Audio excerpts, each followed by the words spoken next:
श्री भूपेश बघेल जी ने छत्तीसगढ़ में जो कोरोना का संक्रमण फैलने की जो गति है और उसके रोकथाम के क्या उपाय हो सकते हैं, इस संदर्भ में मंत्रिमंडल के सभी साथियों को और हेल्थ डिपार्टमेंट के विभिन्न अधिकारियों के साथ आज बहुत अहम बैठक हुई, समीक्षा की गई।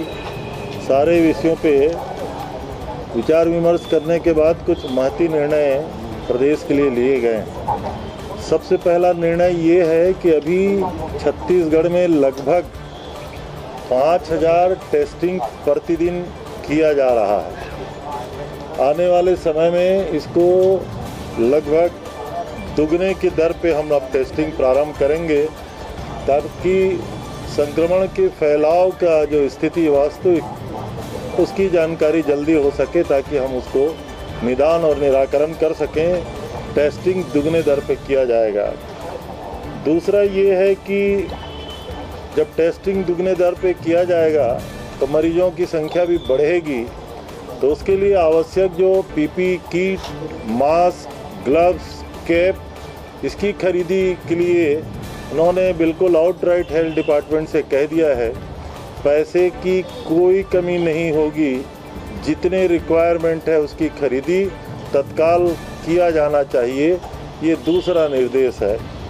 तीसरा निर्देश है कि जिस तरीके से संक्रमण की लगातार आशंका है, विशेष रूप से नगरीय क्षेत्रों में संक्रमण की जो गति है वो थोड़ा तीव्रतर होते जा रही है।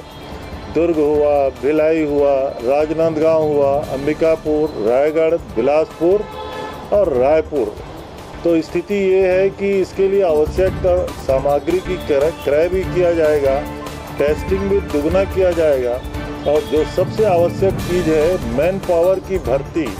हमको लोगों की ज़रूरत पड़ेगी टेस्टिंग करने के लिए, लैब के लिए ज़रूरत पड़ेगी और जिस प्रकार से मैन पावर की आवश्यकता होगी, इसके लिए भी जो भी हेल्थ डिपार्टमेंट की रिक्वायरमेंट है तो उसके लिए माननीय मुख्यमंत्री जी ने कह दिया तत्काल एडवर्टीजमेंट करके रिक्तियों की फुलफिल होना चाहिए और जो रिक्वायरमेंट है हेल्थ डिपार्टमेंट का इन टेस्टिंग के लिए वो उसको तत्काल किया जा सकता है। बीरगांव जरा ज़्यादा संक्रमण की अब दशा दिख रहा है, तो वहाँ के लिए एक निर्देश हुआ है कि बीरगांव में 100% टेस्टिंग किया जाएगा। सभी वहाँ लोगों के टेस्ट तत्काल किए जाएंगे।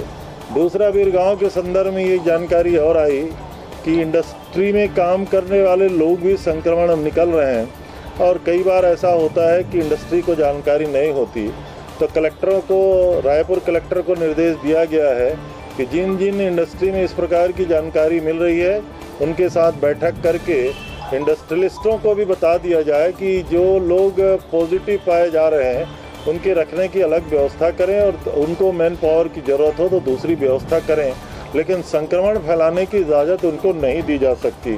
और अंतिम जो सबसे महत्वपूर्ण बात है, लगभग पूरे जहाँ जहाँ संक्रमण फैलाव हो रहा है वहाँ चर्चा हो रही है कि कहीं लॉकडाउन किया जाए, कहीं कर्फ्यू लगाया जाए, डिस्टेंसिंग मेंटेन नहीं हो रहा है। 21 तारीख को हमारा गोधन न्याय योजना की शुरुआत है, 2 दिन का भी वक्त है। तब तक कलेक्टरों को सभी अधिकार दिए जा रहे हैं। सभी जिला अध्यक्ष अपने अपने शहरों का, अपने अपने क्षेत्रों का मॉनिटर करेंगे और कभी भी इस तरीके से अगर कर्फ्यू या लॉकडाउन जैसी स्थिति निर्मित होगी तो 1 दिन 2 दिन पहले पब्लिक को सूचना दिया जाएगा।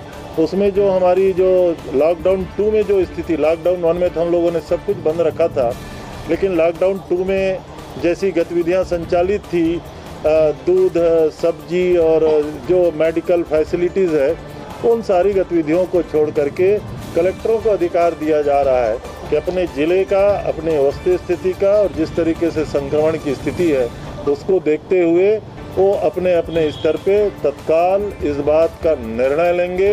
और प्रथमतः अगर ये किया जाएगा तो अवधि क्या हो सकती है, लेकिन 7 दिन से कम की अवधि नहीं होगा, तभी संक्रमण को हम रोक पाने में सफल होंगे।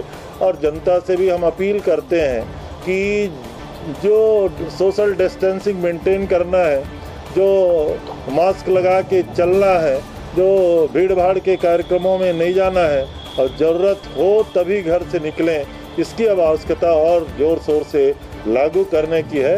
तो प्रशासनिक अमलों को भी इस संदर्भ में निर्देश दिए जा रहे हैं।